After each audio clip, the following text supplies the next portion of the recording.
Guys आज फेरि म नयाँ भिडियोले उपस्थित भइसकेको छु। कसै तपाईँ आफ्नो ब्याकग्राउन्डमा सरस्वती माताको फोटो लगाउने भन्ने भिडियोमा म लिएर उपस्थित भइसकेको छु गाइज। त तपाईँहरू पनि यो भिडियोलाई लाइक गरिदिनुहोस् र च्यानलमा किन सब्सक्राइब गरिदिनु गाइज, सब्सक्राइब गरिदिनु प्लिज।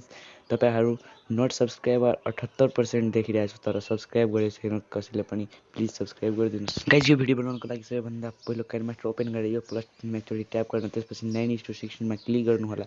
क्लिक गरिसकेपछि गाइज तपाईँ एउटा आफ्नो भिडियो लिनु होला, जुन भिडियोको स्काई कलर तपाईँ चेन्ज गर्न चाहनुहुन्छ। गाइज म एउटा भिडियो लिँदैछु जुन भिडियोको म स्काईमा सरस्वती माताको फोटो लगाउन चाहन्छु। त गाइज म लिइसकेको छु यो भिडियो। त्यसपछि म टिक अप्सनमा क्लिक गरेर गाइज त्यसपछि यसको ब्याकग्राउन्ड रिमुभ गर्नको लागि सबैभन्दा लास्टमा आउनु होला गाइज। तपाईँहरू त्यसपछि यहाँ मिडिया भनेर अप्सन छ त्योमा क्लिक गर्नु होला। त्यसपछि ब्याकग्राउन्डमा जानु होला। यहाँ ब्याकग्राउन्डमा गइसकेपछि कुनै एउटा ब्याकग्राउन्ड लिनु होला, त्यसपछि टिक गर्नु होला। त्यसपछि यो ब्याकग्राउन्डमा टच गर्नु होला र यो ब्याकग्राउन्डलाई ग्रीन कलरमा राख्नु होला। ग्रीन कलरमा राखिसकेपछि गाइज यसलाई टिक अप्सनमा क्लिक गरेर फेरि यो एकचोटि त्यही ब्याकग्राउन्डमा क्लिक गरेर गाइज यहाँ क्याप्चर एन्ड सेभ्ड भनेर अप्सन छ, यो साइडमा एकचोटि टच गरेर तपाईँ यसको क्याप्चर लिनु होला। लिइसकेपछि गाइज यसलाई डिलिट गरिदिनु होला फेरि। त्यसपछि गाइज तपाईँ आफ्नो मोबाइलमा भएको क्यापकट एप्लिकेसनलाई ओपन गर्नु होला। त्यसपछि न्यू प्रोजेक्ट भनेर अप्सन हुन्छ त्योमा क्लिक गर्नु होला गाइज र तपाईँ आफ्नो प्रोजेक्टलाई ओपन गर्नु होला। प्रोजेक्टमा ओपन गरिसकेपछि गाइज अहिले क्याप्चर लिएको थियो जुन स्किन ग्रिन स्किन थियो नि त्यही फोटो लिन्छु गाइज। त्यसपछि एड भनेर अप्सनमा टच गरेर यसलाई एड गरिदिन्छु। त्यसपछि यसलाई लेन्थलाई लामो गरिदिन्छु गाइज।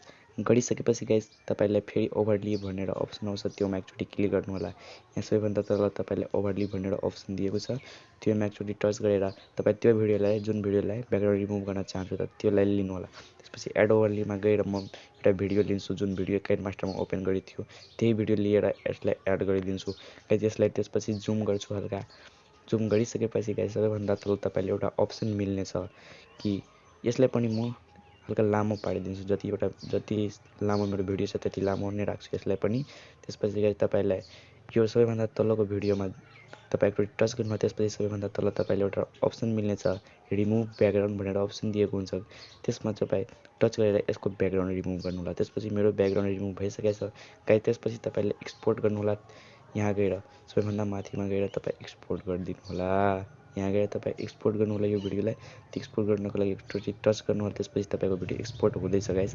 त्यसपछि फेरि तपाईँ काइनमास्टर ओपन गर्नु होला। त्यसपछि मिडियामा जानु होला। मिडियामा गइसकेपछि तपाईँ सरस्वती माताको फोटोहरू एड गर्नु होला, जुन फोटोलाई तपाईँ आफ्नो ब्याकग्राउन्डमा राख्न चाहनुहुन्छ। त गाइज म डाउनलोड गरेको छु, तपाईँलाई पनि यस फोटोको लिङ्क यो भिडियोको डिस्क्रिप्सनमा। त्यसपछि गाइज फेरि लेयरमा गएर मिडियामा जान्छु, फेरि अर्को फोटो म यहाँ राख्नको लागि फेरि अर्को फोटो लिन्छु गाइज। त्यस्तै गरी तपाईँ 4वटा 5वटा फोटो लिनु होला र एड यस्तै गर्नु होला गाइज। गरिसकेपछि गाइज तपाईँलाई अर्को प्रोसेस यो छ, जुन फोटो तपाईँले सेलेक्ट गर्नुभएको छ त्यसलाई एकचोटि टच गर्नु होला। त्यसलाई जुम गरेर जहाँसम्म तपाईँको स्काई हेराइरहेको छ त्यहाँसम्म यसलाई राख्नु होला गाइज। त मेरो स्काई यहाँसम्म छ त सबै फोटोलाई म यहीँ गएर एडजस्टमेन्ट गरिसकेको छु। सबै फोटोलाई यस्तै एडजस्ट गर्नु होला गाइज। जस्तै कि यो पनि फोटो छ, यसलाई पनि म एडजस्ट यस्तै नै गर्छु। सबै फोटोलाई तपाईँ पनि यस्तै एडजस्ट गर्नु होला, एक एक खालको राख्नु होला। सबै फोटोहरू राखिसकेपछि गाइज यसको जुन पार्ट छैन त्यसलाई डिलिट गर्नु होला।